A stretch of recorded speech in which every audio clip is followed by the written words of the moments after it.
Chapter 13. Sam decided to find his real father. His clipboard was full after an hour. He had 18 hours to make an 11-hour drive. Leonard, Jill, Arthur, and Steve knew he was going to Arkansas. Sam figured the dope was Steve's because it wasn't anyone else's. He would want that shortly. Tomorrow morning would be a check and balance day of collecting information. Leonard would show up eventually to incriminate himself. Sam decided to face the truth. Steve parked a block away from a nice-looking house, the Shepherd compound. He figured Sam was on his way to Arkansas or in his house from a flight last night. Either way, he would get his dope or use Jill to get it. A phone call away would not do it. Close or closer would get him the package and Sam fucking dead. He laid down behind a fence in a sleeping bag across the street. It was 4 a.m. Earlier from his bed near the window, Stephen heard the Buick pulling into the garage. He had read his father's text. His whole day was going to be strange. His father barely talked about his real father. Stephen was supposed to move at 6 a.m. He would have to call his mother after she woke up. Stephen got up, showered, and dressed. He had questions and needed answers from Tim Parker. Stephen left the house and walked to the garage just as Tim opened the door for him. They loaded into the car and drove to the bunker. Arthur was at the Midtown Hotel suite when his phone rang. He had both fingers splinted. He reached down and lightly grabbed his phone. "Jill, what the fuck? You okay?" "No, I'm not okay. But I have the stick." "Why are you telling me that?" "I figured you would just have it and not pay me." "I don't know why. I felt like telling the truth. I love you. I'm firing your husband because he broke 2 of my fingers. Now I'm hanging up." "Okay, bye. I'll send you the 15 this week, if I'm up to it." Stephen opened Bunker 3 while Tim entered the main bunker. It took them an hour to move and hook up all the components. Tim was asking Stephen all about the bunker. Stephen explained how he earned the bunker, the projects, and the memory sticks. At around 8 a.m., they checked out the pink lunchbox. Tim told Stephen his father started giving out the lunchbox in Chicago. Stephen asked, "You still have yours?" "Damn right. That lunchbox changed my life. I gave it to my son. He took it to school this year. Before that, your father gave me my first business as a wedding gift." "What do you mean gave you a business?" "Every company your father's worked for, he's owned." "What? He owns Kane stock?" "In a way, yes. And no, your father never told your mother about it." After minutes of thinking about that, Stephen said, "She'll never be ready for the 50 push-ups." They worked out with weights for an hour before Stephen told Tim he was hungry. Tim said, "Let's go. Your father told me to check on your mother. We can do that before we eat." While Tim was getting in the Buick, Stephen left a message with his mother about his real father showing up. "Should I be worried?" She responded back, "He is?" "No, I'll call your father." Sam stopped at the crossroad. He stopped at a rest stop to grab a liter of water and a slab of meat. The only other thing he ate was a bowl full of vegetables, because carbs equals death. His last thought before he fell asleep was, Steve must be one big carb. Sam woke up at 8. He ate breakfast. He had 4 scrambled eggs, mixed veggies, bacon, tea, and water. His decision chart told him to wait 2 hours before deciding to go straight or turn left to Arkansas. Sam put the chart back into his pocket. He made a few calls and texts while he walked for 2 miles. He texted Tim. "Boy is red protection and green on info. Wife is total green but red on info. If wife goes with Steve, drop boy to yellow protection. Just babysit at that point. LOL." Sam received a call from Jill. He told her not to worry. Do what he asks and see what happens. Just keep your phone on and hidden, please. Underneath, he knew it would be safer for her. They might come to an agreement. If that was the case, he would call Steve about his drugs. He needed to hold that information until Steve showed his agenda. Most importantly, when you are all in, it forces each player to show their hand. Steve had an automatic pair. Arthur dropped out. Sam had a partial straight before the draw. Jill was bluffing, and Leonard held 3 kings. Risky, but Sam had to know what the draw had in store. Sam prayed one time before he got back to the BMW. He looked around his vehicle. Up against the curb was a crumbled-up $1 bill, which he promptly picked up and said, "God loves me." Sam made a decision and drove straight, because he believed. Besides, he would check later if his decision was correct. He would be ready. Sam checked. The hospital and police were 20 minutes from his destination of Spartan, Kentucky. Chapter 14. Steve woke up at 6. He heard the door, the boy, and someone else. No Monica or Sam. He fell back asleep.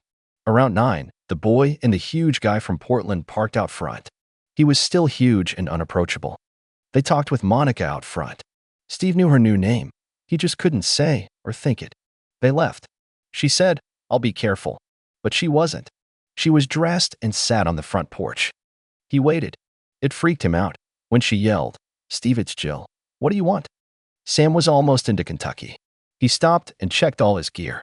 He was avoiding the inevitable. Sam checked the location of Jill's phone. It was past Buffalo, New York already. How could she leave Steven? Later, he realized she wasn't afraid and confirmed the fact Steve wasn't trying to kill her that day, but he knew that. Sam drove the last leg to Spartan. He parked under the overpass of Route 71. Sam walked into town, back and forth multiple times watching their progress on his phone. Sam had his pistol and holster under his shirt in the small of his back. He carried a phone battery, digital recorder, and his camera phone. He placed his Kevlar hat in his zipper chest pocket. His phone had Velcro stuck to the back. He could place it on his right chest pocket or on his car dash when shooting video. He learned that from Leonard when they were in the field. You just couldn't do that at night since it would give away your position. Someday he would fix that. Steven and Tim ate brunch. Steven ordered a number 2 breakfast, while Tim ordered a number 7 with 10 scrambled eggs on the side. They talked for 2 hours before they returned to the bunker. Steven got a call from his mother. She let him know that she was helping Steve, his real father, and meeting his father in Arkansas. Before he could ask one question, she hung up. Steven called his father. "Dad, I talked to Mom. She said she is with Steve, helping him somehow and meeting you in Arkansas." "She actually talked to you on the phone?" "Yes." "Talked and not a text?" "Yes." Sam swore in his head. "If she talked to you, she's okay. I'm sure." "Son, I'll cross paths with him in Kentucky. I will text you after the fact. It will be a surprise, so read on the info. Over." "Okay, no info. Out." Steven picked out his memory stick from the key box. While Tim was lifting, Steven confirmed that Steve was an unknown. "Tim, my real father can't be trusted?" "That's right, but your father will handle him, just like in New York City." "You're sure?" "Very." Steven labeled his stick under the slide and plugged it into one of his father's laptops. He searched for buried files on his external hard drive. Nothing there. Next, he looked at his father's Google Drive and Dropbox accounts on the net. He saw hundreds of video and audio files from the last 2 days. He copied those to his stick.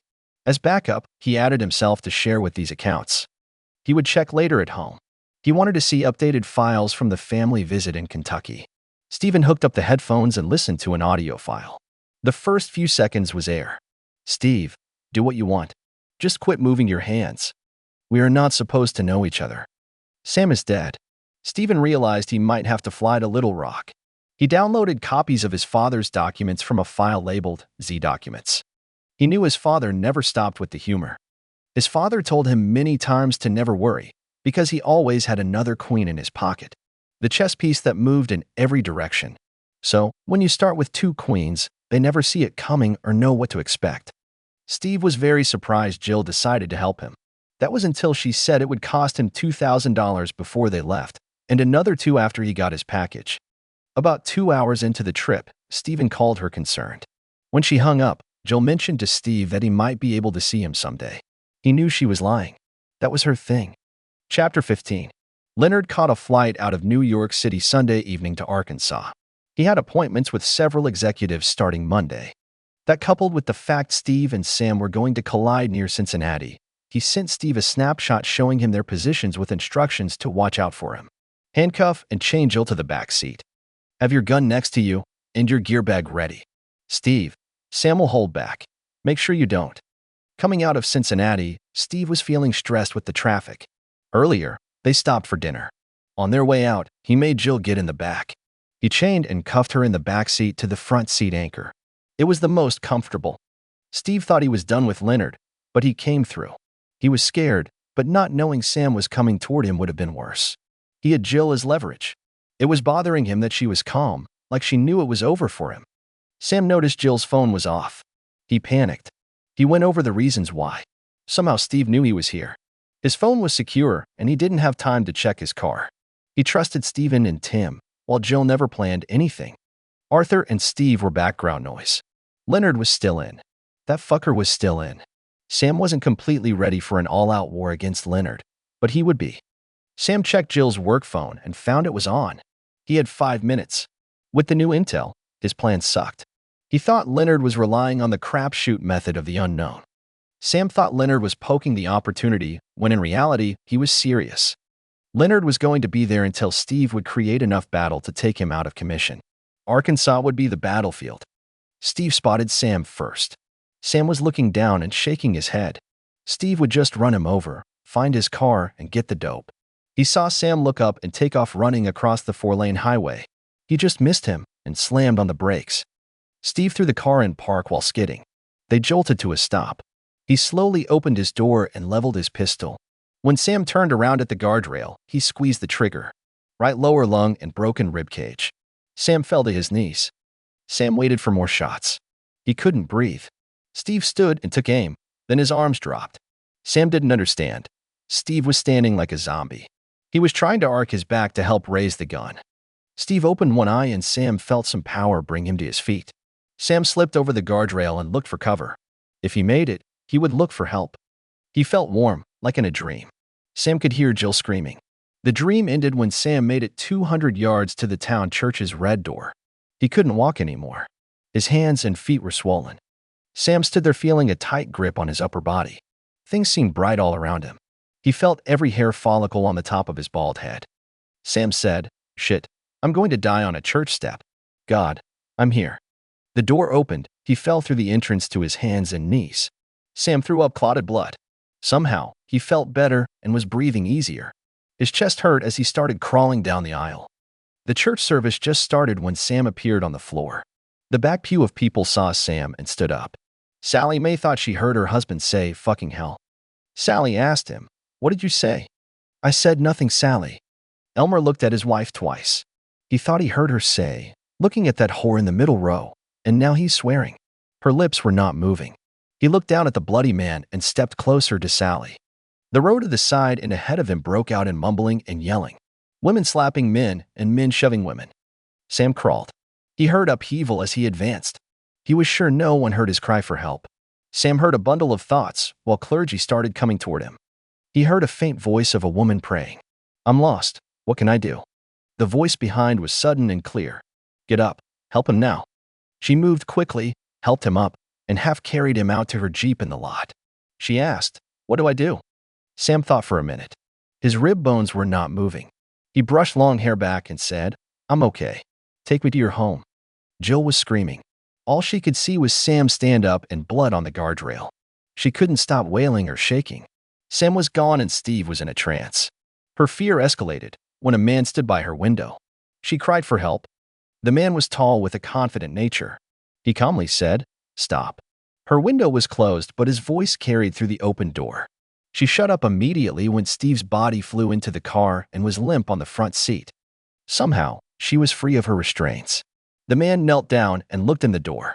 "Don't hurt me. Has anyone ever hurt you?" Jill was silent. The man said, "Pity. You deserve it. Such a waste of beauty." He stared into her head. "You exist with no thought. Just showing up and expecting. You knew this could happen. Sick. Definitely sick in there." The man stood and walked across the highway. His last words to her were, "Forget it." Chapter 16. Stephen took the day to think about everything. He noticed this was the first day in his life without at least one parent. Tim was there. Stephen's father told him about Tim coming before anything happened. His father used to say, "Stephen, it's a probability thing. It's probable for this or that to happen." "Dad, English. I don't understand." "Stephen, entering in the game with a good attitude gives you a higher probability to beat me at chess. You plan in advance and build or learn from your failures. Shortly, you will beat me, and the probability of me ever beating you every day again is 0. His father went to jail. That was a low probability, so something entered into his space. Someone was using an extra queen like his father. Something that was less likely or never seen. Stephen figured his father planned for that by bringing Tim to Syracuse. Tim was someone his father trusted to keep his family safe. But Tim spent the day with him and not his mother. Everything was perfect until Friday morning. His father didn't leave him a message from his stick. His mother took his stick. His father wasn't getting along with his boss, but his father was the boss. Stephen wasn't following. Stephen sat in or walked through every room in the house. Every room was simple. Items in the rooms had a purpose. The view of his parents didn't totally fit together until Stephen entered the bunker for the first time. His father or mother were always in the house from the minute he got home from school until he went to bed. This house was designed for him. Stephen had a computer in his room on a large desk. He had his own TV in the next room. His father called that the history room. History books lined the floor on one wall. The opposite wall was covered in metal sheets that covered the hidden closet doorway. His great-grandmother bought those on a trip to South America and had them shipped to the house. Each panel had embossed images of world history. Stephen sat down and thought about all the places he and his father had been. He wrote down all the questions he had for his father. Steve laid there in his car. He remembered everything. At first, he couldn't move, but his head felt clearer. Emotions were flowing from the bottom to the top of his brain. They activated his eyes and facial muscles. Nothing but exaggerated eyeballs and face. He was scared and sorry. He felt like nothing else could move, so he tried talking into the dark. "Are you there?" "Yeah." "Why are we laying down?" Jill noticed her hands were free. "I remember Sam running. Because you were being an idiot, trying to run him over." "Yes, I'm sorry. You see the guy?" "What guy?" "You're not sounding right." "I'm not right. I can't move and I feel everything. I want my dope and I want to go home." Jill sat up slowly. "Dope? That's why we're meeting Sam. He has my dope." "Sam wouldn't have anything to do with that." Jill looked at her phone. It was close to 10 p.m. She opened the back door and pushed it open with her legs. "We have to get off the road before someone hits us." Her foot hit something on the ground. She picked up a handgun. She hesitated, didn't say anything, and decided to put it under the front seat. She hopped in the driver's seat and maneuvered Steve's legs away from her. Jill started the car, turned on the heat, and exited the highway. A half-mile down the road, she was surprised to see Sam's car and pulled up behind it. She checked out his vehicle. It's locked and empty. Jill gets in the back of Steve's car. "In the morning you are going to tell me what happened." Stephen said good night to Tim. He left him on the couch in the living room. Stephen climbed the stairs to the second floor. He got on his computer and went directly to his father's account on the web. He opened the last video on the list. It looked like his father was standing on the side of the highway. He was ranting about something. Stephen hit stop and looked closely at the road signs. They read 71 North and exit for Spartan. Stephen restarted the video. His father was turning back and forth and it scared the crap out of him when he saw a yellow car go off the road toward his father. He stopped the video. It was semi-clear. It showed his mother in the back seat and a focused maniac driving. Stephen assumed it was his real father. Right before the car was going to hit his father, the camera turned right and was bouncing toward the opposite side of the highway. His father was running hard. He stopped right before the guardrail. As he turned around, Stephen could see the man edging out of the car door. He heard a gunshot. It sounded like his father got hit. Stephen stopped the video and yelled for Tim. Stephen couldn't stop crying, while Tim felt helpless. They watched the video several times. More than several. Tim saw the time on the video was around 7. Currently, it was 11. Whatever happened was over. Tim wanted to get as much information as possible. In his head, he could clearly hear what Sam explained during the shooting in Portland. "Don't panic. You have to step back and really see what's going on." Tim saw that Sam panicked. He grabbed a pad and pen from Stephen's desk. "Stephen, I don't think your father knew how dangerous Steve was. He may be okay. Hold on a minute." Tim broke down parts of the video and wrote down what he heard and saw. He started with the severity of Sam's injury, along with the weird things he was seeing. Tim kept quiet as he wrote down what happened to Sam. Clearly, Sam was shot in the lower chest. Before Sam fell to his knees, he must have covered the wound with his hands because part of his finger covered the camera at first. Sam's body was in shock, and he couldn't breathe. He should have bled out right there, but he didn't. Tim wanted to keep his ideas about the scary stuff to himself. Tim hated the next part. Sam looked up at Steve getting out of the car and taking aim. There was no doubt Sam would be dead after seeing that. Tim heard Sam say, "What?" It was hard to see with Sam trying to stay still and the sun setting to get a clear view of Steve. Stephen stopped the tape. Right before Stephen hit the stop icon, it was eerie. Steve's arms went limp. His whole body was limp. Weird. His head was down, and he was trying to raise his one arm before the gun just fell to the ground. Looking at this still, Steve looked like he was hanging from a hook. He was off the ground with his toes pointing down. Tim wrote down, "Someone or something halted the death of Sam." Tim saw that somehow Sam stood up. As he turned and looked down to step over the guardrail, there was blood all over. Tim wrote, "No way he should be walking." Sam stumbled down the embankment. It should have been a very jerky scene on the camera. It wasn't a natural movement. Tim held up his watch to test a theory he had in his head. It was starting to get slightly dark on the video. "Stephen, it's about 200 yards to that church's steeple. Count your father's steps and stop the tape when he gets to that big tree." Stephen was still crying, but started counting. It was hard hearing his father suffer. It was 302 steps to the tree. Tim wrote, 100 yards, 300 steps at 5 minutes. Tim figured Sam's last 100 yards should be slower because of his injury. Stephen, count to the church door. Stephen started counting. He almost couldn't take it. He struggled paying attention. "Stephen, this is important. I think your father is okay." While Stephen counted, Tim noticed Sam's steps were quicker and longer. The sun was setting, but his path was lit from an outside source. Stephen's count was 230. Longer steps, and his breathing sounded better. Tim did a last check. He plugged in some headphones and listened closely.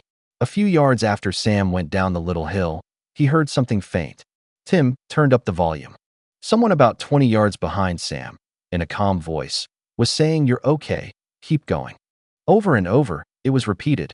Tim started getting chills when he heard, "Be a little smarter next time." Tim couldn't believe it, but it was there on video and audio, the supernatural.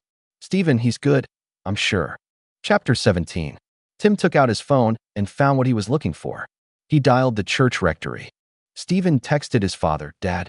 "Stephen, what's going on? You okay?" "Stephen, this is Wanda. I'm helping your dad." Stephen hung up and dialed his father's number. Wanda answered, "Hi. I think my father's dead."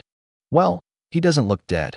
I had to bring him to my house and peeled this phone off his chest." "Can I talk to him?" "No, your father is out for the night. He went through something unbelievable." "Wanda, what's he look like?" "Well, he looks good, but he's not really dressed." "No, I mean, what does he look like?" "Well, he still looks good. He looks about 30 with long hair." "He's bald. It can't be him." "Well, he said that. He has a tattoo on his back. His upper back near his left shoulder. Roman numeral thingies." "Shit. Sorry. He's okay?" "Stephen, I don't want to worry you. He had a lot of blood on his clothes. But he's okay. I'll send you a pic when we're done." "Okay. Thank you. I think he fell through the front door of our church." "Wanda, I saw a video from his phone. It was terrible." "Stephen, let me finish. Thanks for telling me. I'll check that out." Now he crawled up the aisle of the church. "I was praying all day for a sign, and right then I heard Sally Mae call me a whore. I was hearing a lot of things. Everyone was yelling and trying to kill each other. I freaked out when I saw your father. I prayed even harder. The Lord said, 'Get up and help him.' I ripped my black ass off that seat and told everyone to get out of my way. Took my Jeep to my log cabin in the woods. Helped your father into this place. Had to rip off all his clothes. He has really nice shoes. I saved them, his jeans and red underwear. His t-shirt and his alien weird shirt I had to throw out." "What alien shirt?" "It looked like a regular pullover shirt, but it was really stiff. It was hard to move. I cleaned him up. He had a bullet wound that disappeared and metal shavings came to the surface of his skin. I pulled those out of his chest and back." "Wanda, are you okay?" I don't know what I am. But I'm taking off work tomorrow and my pimp is going to be mad. Sorry you had to hear about that. Can you tell my father to call me?" "I will, sugar." Wanda hung up Sam's phone and shut off her own. Tim was on the phone with the pastor of the church. He dialed the one closest to the highway. It rang once. "Is this the police?" "Who am I talking to?" "I'm the pastor of the church." "Tell me what happened." "A unit just left Cincinnati." "What do you mean just left?" "It's been 3 hours and I have to wait another 30 minutes.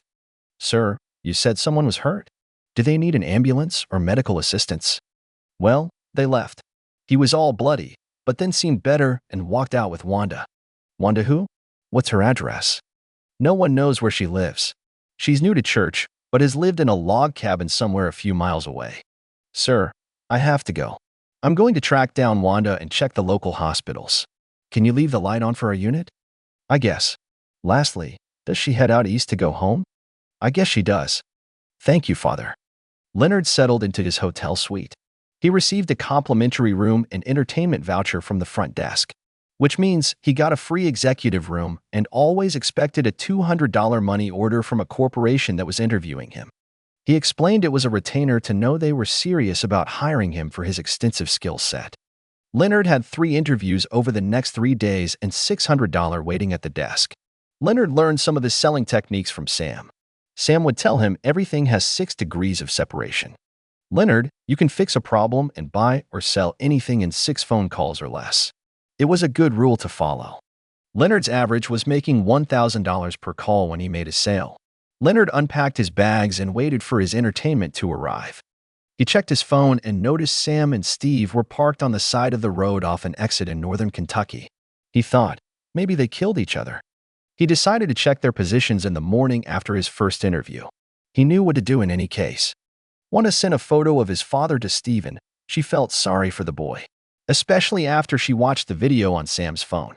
She started a fire and stripped off her clothes. Sam A. Shepard was in need of her help and a little bedside manner. She laughed as she gave him a full hug to keep him warm. Sam woke up at 4 a.m. He clearly was thinking of a word that popped into his head. Dispent. It freaks you out when you wake up to a made-up word. Factoring in the fact you're nude, next to a black woman with the softest skin. He figured his life wasn't going to be the same. Sam was at a loss as to where the bathroom was. He used a tree outside and washed his hands and feet. He found his red underwear. They were clean. He put them on, laid back in bed, and fell asleep. Wanda rose at 6 a.m. and spent the morning making breakfast. Of course, she was nude. She figured Samuel needed the jump start. Wanda. Yes, Samuel A. Shepard. You know my name, huh? I know the name and I've seen everything. You are one white man. You are one brown woman. You can say it. I'm one fine black woman. I don't think fine does it justice.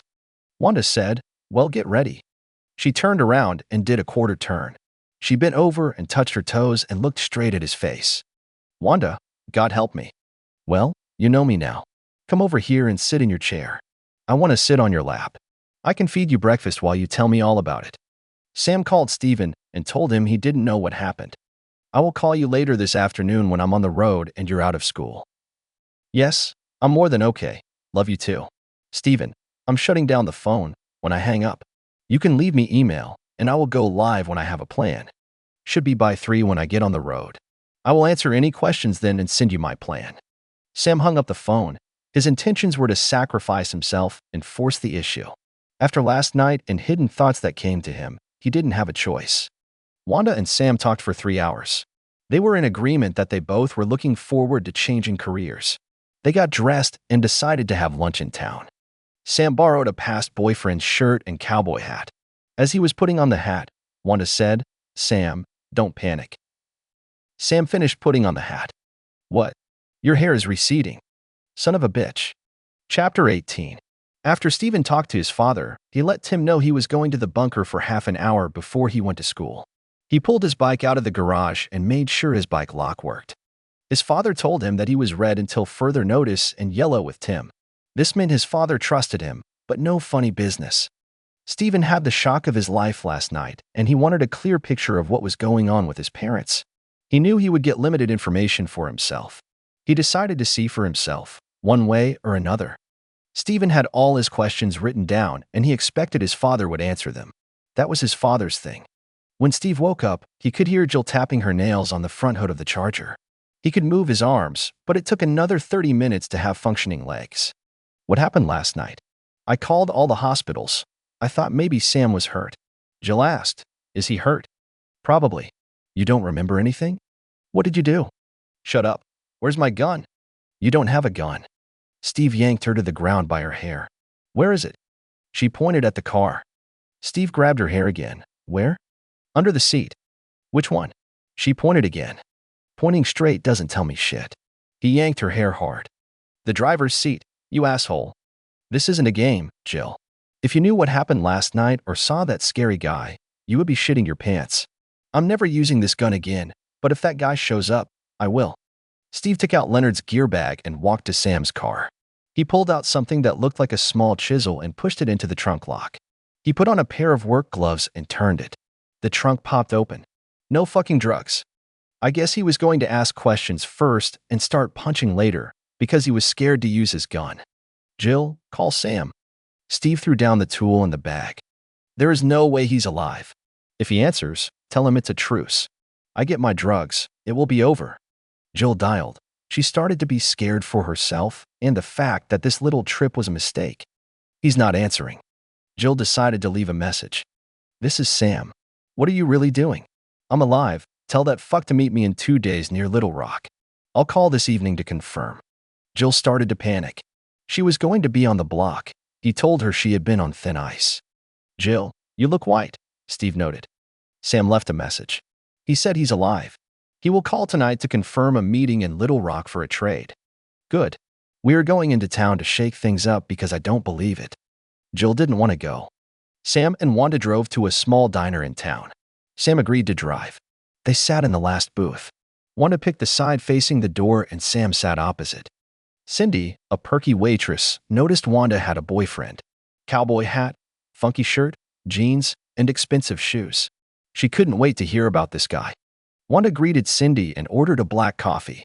Sam didn't stop looking at Wanda's face. It was all face because she had a short hairstyle.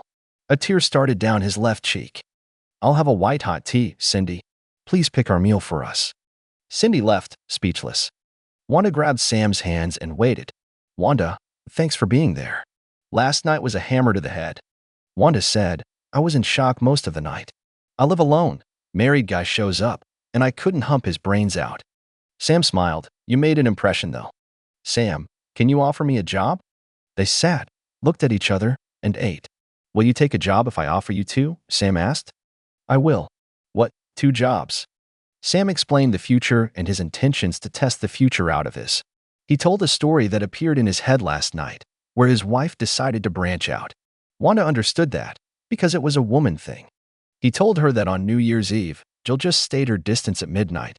Sam was thinking she will never be happy. Last night, he realized Arthur must have been there somewhere. Sam felt used. Jill was going to throw up. I'm staying here in case Sam shows up. He will have to come get his car for the meeting. Jill, it's 8 hours to Arkansas, not 2 days. He's here and hurt.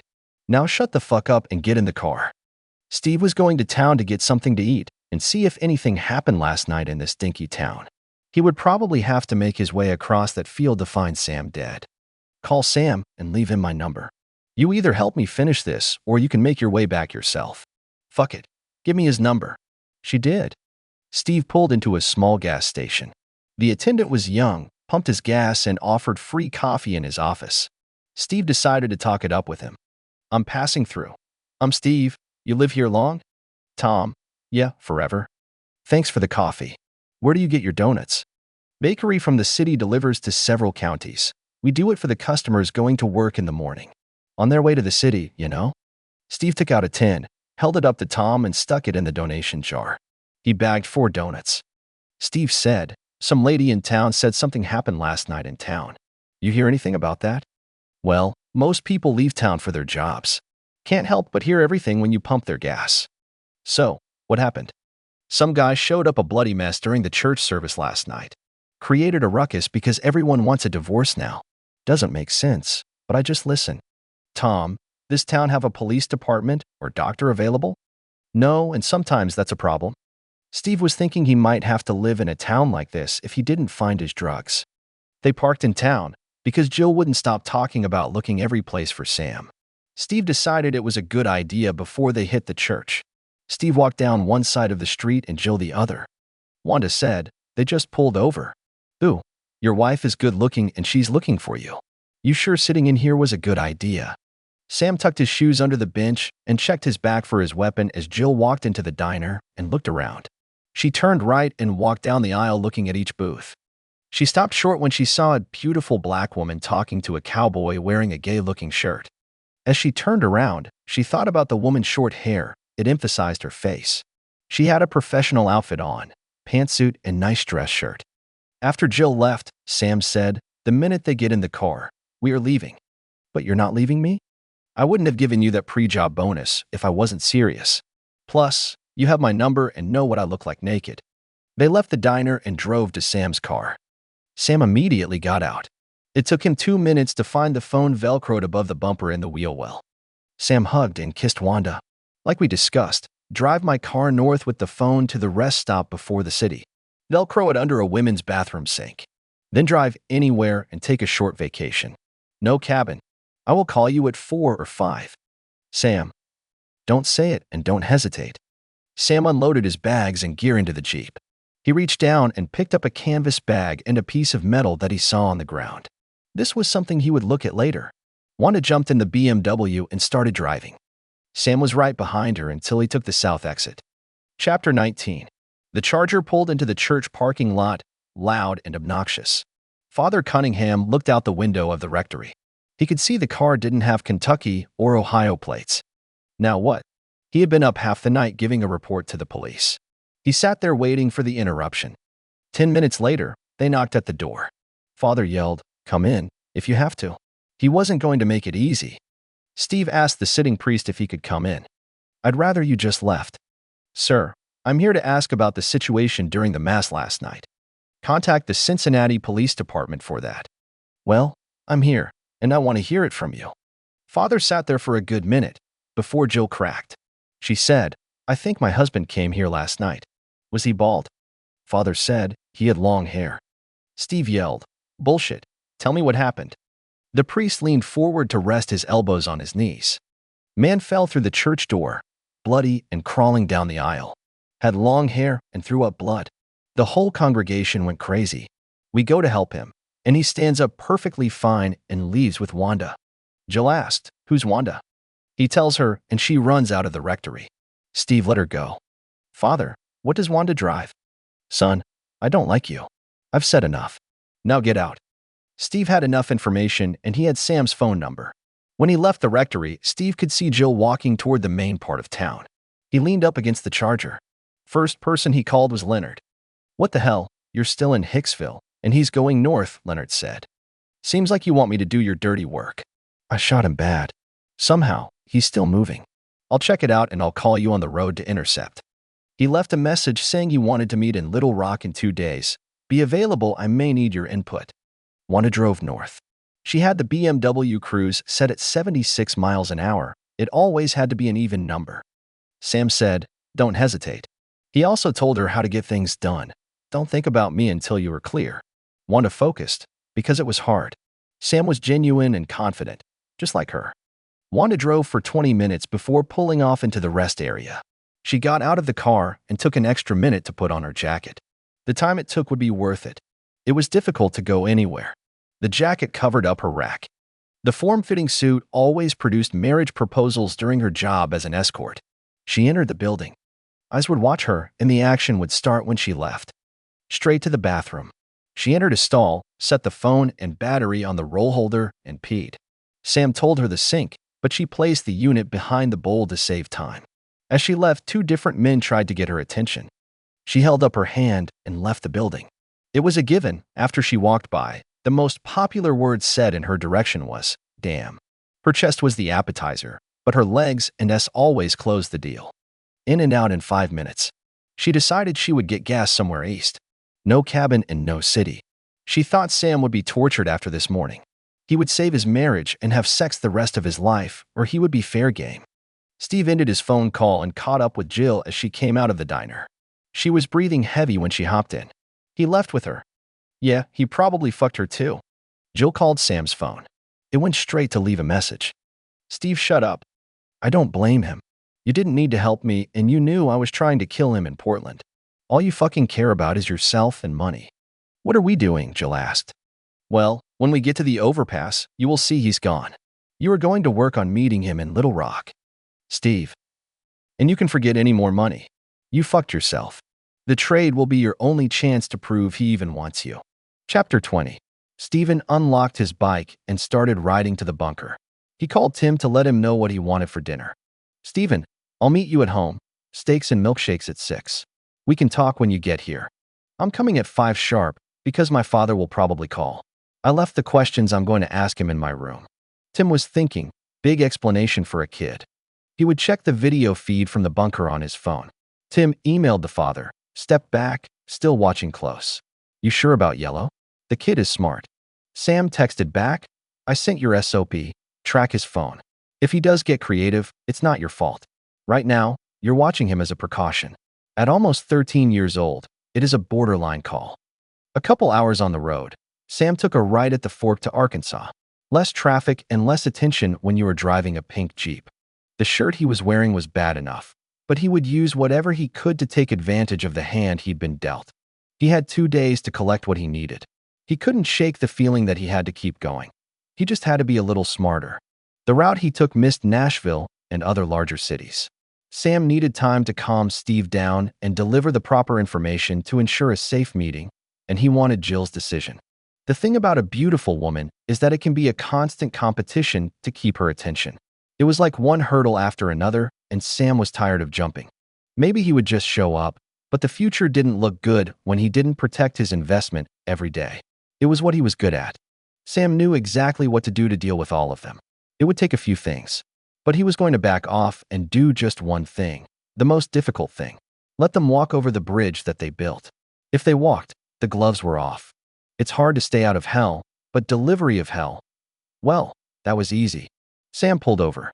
He had his clipboard, his phone, and a set of headphones. He sat in the grass at the side of the road and took some deep breaths. Sam drew up a plan to deal with the greed, personal hurt, attitudes, and fear. It was the perfect example of science, physics, human nature, and math. Sam crossed himself. He prayed to be wrong about them. After Stephen called Tim, he went to work in the bunker. That morning, he did an inspection of the bunker. His father taught him well. He found a camera across from the desk above the dry ease board. One camera that did the job of 3. Stephen imagined Tim could see everything. He set up 2 laptops, one in front of the other, and raised his father's seat as high as it would go. When he arrived, he turned on both laptops and set up a game on the front computer. He opened his browser on the back one. Between sets on the weights, he worked on booking a flight out of Syracuse.